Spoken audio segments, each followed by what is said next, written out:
ಹಾಗಾದ್ರೆ ನೂತನ ಸಚಿವ ಸಂಪುಟದಿಂದ ಒಬ್ಬರು ಗೇಟ್ ಪಾಸ್ ಆಗ್ತಾರಾ ಅನ್ನುವಂಥ ಪ್ರಶ್ನೆ ಈಗ. ಮಹಿಳಾ ಕೋಟಾದಲ್ಲಿ ಸಚಿವರ ಪುತ್ರಿಗೆ ಅವಕಾಶ ಫಿಕ್ಸಾ? ಸಚಿವ ಕೆಎಚ್ ಮುನಿಯಪ್ಪಗೆ ಸಂಪುಟದಿಂದ ಕೊಕ್ಕ ಹಾಕಲಾಗುತ್ತಾ? ಶಾಸಕಿ ರೂಪಕಲಾ ಶಶಿಧರ್ಗೆ ಮಂತ್ರಿ ಸ್ಥಾನ ಕೊಡ್ತಾರಾ? ಉಳಿದಿರುವಂತ ಒಂದು ಸ್ಥಾನಕ್ಕೆ ಸಿದ್ದರಾಮಯ್ಯ ಆಪ್ತನಿಗೆ ಮಣೆ ಹಾಕ್ಲಿಕ್ಕೆ ಈಗ ಪ್ಲಾನ್ ಆಗ್ತಾ ಇದೆಯಾ ಅಂತ. ಬ್ಯಾಡಗಿ ಶಾಸಕ ಬಸವರಾಜ್ ಶಿವಣ್ಣ ಅವರಿಗೂ ಕೂಡ ಮಂತ್ರಿ ಸ್ಥಾನ ಸಿಗಬಹುದು. ಮಹಿಳಾ ಕೋಟಾ ಸಿದ್ದು ಬೇಡಿಕೆ ಎರಡಕ್ಕೂ ಕೂಡ ಸೊಲ್ಯೂಷನ್ ಇದು. ಹೀಗೆ ಸದ್ಯಕ್ಕೆ ಇರುವಂತಹ ಒಂದು ಗೊಂದಲ. ಈ ಒಂದು ವಿಚಾರದಲ್ಲಿ ಕಾಂಗ್ರೆಸ್ ಹೈಕಮಾಂಡ್ ಯಾವ ಒಂದು ನಿರ್ಧಾರವನ್ನ ತಗೊಳುತ್ತೆ ಅಂತ ಹೇಳಿ ಗೊತ್ತಿಲ್ಲ. ಯಾರಿಗೆ ಎಷ್ಟು ಆದ್ಯತೆಯನ್ನ ಕೊಡ್ತಾರೆ ಅನ್ನೋಂಥದ್ದು ಗೊತ್ತಿಲ್ಲ.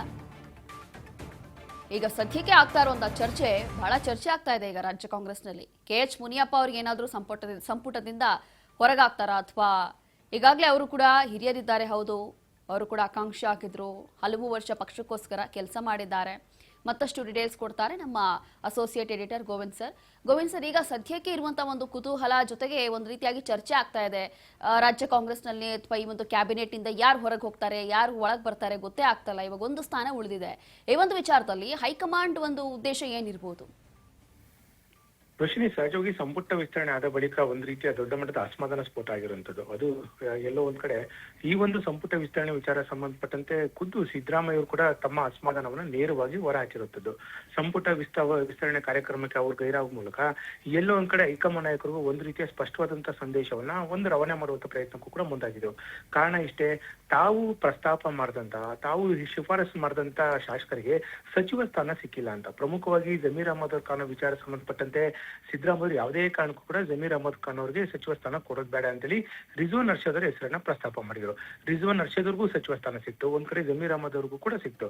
ಮತ್ತೊಂದು ಕಡೆ ಕುರುಬ ಸಮುದಾಯದ ಪ್ರಮುಖವಾಗಿ ಬ್ಯಾಡಗಿ ಶಾಸಕರಂತ ಬಸವರಾಜ ಶಿವಣ್ಣ ಅವ್ರಿಗೆ ಒಂದು ಉತ್ತರ ಕರ್ನಾಟಕ ಭಾಗದಲ್ಲಿ ಹೆಚ್ಚಿನವಾದಂತಹ ಕುರುಬ ಸಮುದಾಯ ಕಳೆದ ಚುನಾವಣೆಯಲ್ಲಿ ನನ್ನ ಕೈ ಹಿಡಿದಿದೆ.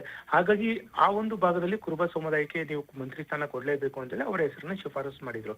ಆದ್ರೆ ಅಂತಿಮ ಕ್ಷಣದಲ್ಲಿ ರಾಜ್ಯ ಕಾಂಗ್ರೆಸ್ ಉಸ್ತುವಾರಿಯಾದಂತಹ ರಣದೀಪ್ ಸಿಂಗ್ ಸುರ್ಜೇವಾಲಾ ನೂತನವಾಗಿ MLC ಆಗಿ ಆಯ್ಕೆ ಆಗಿರುವಂತಹ ಗಾಯತ್ರಿ ಶಾಂತೇಗೌಡರಿಂದ ಅವರಿಗೆ ಒಂದು ಸಚಿವ ಸ್ಥಾನ ಕೊಟ್ಟರು. ಹಾಗಾಗಿ ಸಹಜವಾಗಿ ಈ ಒಂದು ಸಿಟ್ ಏನಿದೆ ಇದು ಎಲ್ಲೋ ಒಂದ್ ಕಡೆ ಒಂದು ಕಡಿಮೆ ಆಗೋದಕ್ಕೆ ಸಾಧ್ಯವೇ ಆಗ್ತಾ ಇಲ್ಲ. ಹಾಗಾಗಿ ಸಿದ್ದರಾಮಯ್ಯ ಅವರು ನೇರವಾಗಿ ಸುರ್ಜೇವಾಲಾ ಸೇರಿದಂತೆ ಪ್ರಮುಖ ನಾಯಕರ ಮೇಲೆ ತಮ್ಮ ಅಸಮಾಧಾನವನ್ನ ಇನ್ನೂ ಹೊರ ಹಾಕ್ತಾ ಇದ್ದಾರೆ. ಹಾಗಾಗಿ ಅವರ ಅಸಮಾಧಾನವನ್ನ ಹೊರಹಾಕೋ ಒಂದು ತಣ್ಣು ಮಾಡುವಂತ ನಿಟ್ಟಿನಲ್ಲಿ ಒಂದು ಮುಖ್ಯಮಂತ್ರಿಗಳು ಈಗ ಒಂದು ಗೇಮ್ ಪ್ಲಾನ್ ಅನ್ನ ಮಾಡಿದ್ದಾರೆ ಅಂತ ಕಾಣಿಸ್ತಿದೆ. ಯಾಕಂದ್ರೆ ಇರುವಂತದ್ದು ಒಂದು ಸ್ಥಾನ, ಈಗಾಗಲೇ 19 ಸ್ಥಾನ ಭರ್ತಿಯಾಗಿದೆ, ಒಂದು ಸ್ಥಾನ ಉಳಿಸ್ಕೊಂಡಿದ್ದಾರೆ. ಹಾಗಾಗಿ ಆ ಒಂದು ಸ್ಥಾನ ವಿಚಾರ ಸಂಬಂಧಪಟ್ಟಂತೆ ಯಾರು ಸಚಿವರಾಗ್ತಾರೆ ಅನ್ನೋದು ಸಾಕಷ್ಟು ಚರ್ಚೆ ಆಗ್ತಿದೆ. ಹಾಗಾಗಿ ಮುಖ್ಯಮಂತ್ರಿಗಳು ಇಲ್ಲೂ ಕೂಡ ಸಿದ್ದರಾಮಯ್ಯರು ಕೂಡ ಸಮಾಧಾನ ಆಗ್ಬೇಕು, ಮತ್ತೊಂದು ಕಡೆ ಮಹಿಳೆಯರಿಗೂ ಕೂಡ ಒಂದು ಕೋಟದಲ್ಲಿ ಒಂದು ಸಚಿವ ಸ್ಥಾನ ಕೊಡಬೇಕು ಲೆಕ್ಕಾಚಾರದಲ್ಲಿ ಈಗ ಗೇಮ್ ಪ್ಲಾನ್ ಮಾಡಿದಂತೆ ಕಾಣಿಸ್ತಿದೆ.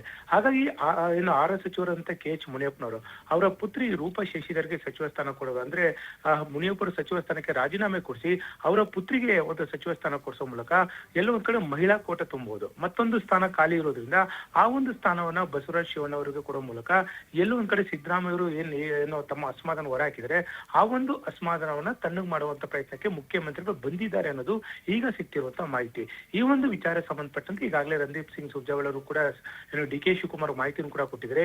ಈ ರೀತಿ ಮಾಡಿದ್ರೆ ಸದ್ಯದ ಮಟ್ಟಿಗೆ ಸ್ಫೋಟವಾಗಿರುವಂತಹ ಅಸಮಾಧಾನ ಏನಿದೆ ಅದನ್ನ ತಣ್ಣಗೆ ಮಾಡಬಹುದು. ಒಂದು ಮಹಿಳಾ ಕೋಟದಡಿ ಕೆಎಚ್ ಮುನಿಯಪ್ಪ ರಾಜೀನಾಮೆ ಕೊಡಿಸಿ ರೂಪ ಶಶಿಧರ್ನ ಸಚಿವರಾಗಿ ಮಾಡೋದು, ಮತ್ತೊಂದು ಕಡೆ ಬ್ಯಾಡಗಿ ಶಾಸಕರಿಗೆ ಸಚಿವ ಸ್ಥಾನ ಕೊಡುವ ಮೂಲಕ ಕುರುಬ ಸಮುದಾಯಕ್ಕೂ ಕೂಡ ಒಂದು ನ್ಯಾಯ ಕೊಡಿಸಬಹುದು.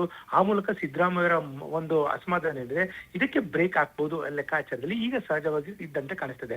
ಹಾಗಾಗಿ ಇನ್ನೆರಡು ದಿನದಲ್ಲಿ ಬಹುತೇಕವಾಗಿ ಕೆಲವೊಂದಿಷ್ಟು ಬದಲಾವಣೆ ಆಗೋದು ಬಹುತೇಕವಾಗಿ ಖಚಿತ ಆಗಿರುವಂತದ್ದು. ಈ ಒಂದು ಗೇಮ್ ಪ್ಲಾನ್ ಏನು ಸದ್ಯದ ಮಟ್ಟಿಗೆ ವರ್ಕೌಟ್ ಆಗಿದ್ದೇ ಆಗಲಿ ಸಹಜವಾಗಿ ಕೆಲವೊಂದಿಷ್ಟು ಅಸಮಾಧಾನ ಭಿನ್ನಮತ ತಣ್ಣಗಾಗುವಂತ ಸಾಧ್ಯತೆ ಇದೆ. ಕಾರಣ ಇಷ್ಟೇ, ಎಲ್ಲೊಂದ್ ಕಡೆ ಕೋಲಾರ ಮತ್ತು ಚಿಕ್ಕಬಳ್ಳಾಪುರದಲ್ಲಿ ಪ್ರಾತಿನಿಧ್ಯ ಸಿಕ್ಕಿಲ್ಲ ಅಂತೇಳಿ ನೇರವಾಗಿ ಆ ಒಂದು ಭಾಗದ ಶಾಸಕರು ಸುದ್ದಿಗೋಷ್ಠಿ ನಡೆಸಿ ಕೆಲ ನಾಯಕರು ವಿರುದ್ಧ ತಮ್ಮ ಅಸಮಾಧಾನ ಹೊರ ಹಾಕಿದ್ರು. ಎಲ್ಲೊಂದ್ ಕಡೆ ಕೆಎಚ್ ಮುನಿಯಪ್ಪ ಅವರ ಹೆಸರು ಹೇಳಿದೆ ಅವರ ವಿರುದ್ಧ ತಮ್ಮ ಅಸಮಾಧಾನ ಹೊರ ಹಾಕಿದ್ರು. ಅವರ ನಮ್ಮ ಜಿಲ್ಲೆಗೆ ಉಸ್ತುವಾರಿ ಆಗೋ ತರ ಇದ್ರೆ ನಾವು ಯಾವುದೇ ಕಾರಣಕ್ಕೂ ಕೂಡ ಒಪ್ಕೊಳ್ಳೋದಿಲ್ಲ ಅಂತ ಹೇಳಿದ್ರು. ಇದೇ ಒಂದು ಮಾತನ್ನ CM DK ಶಿವಕುಮಾರ್ ಅವರು ಕೂಡ ಹೇಳಿದ್ದಾರೆ. ಜೊತೆಗೆ ಸುರ್ಜೇವಾಲಾ ಅವರು ಕೂಡ ಮಾಹಿತಿಯನ್ನು ಕೊಟ್ಟಿದ್ದಾರೆ.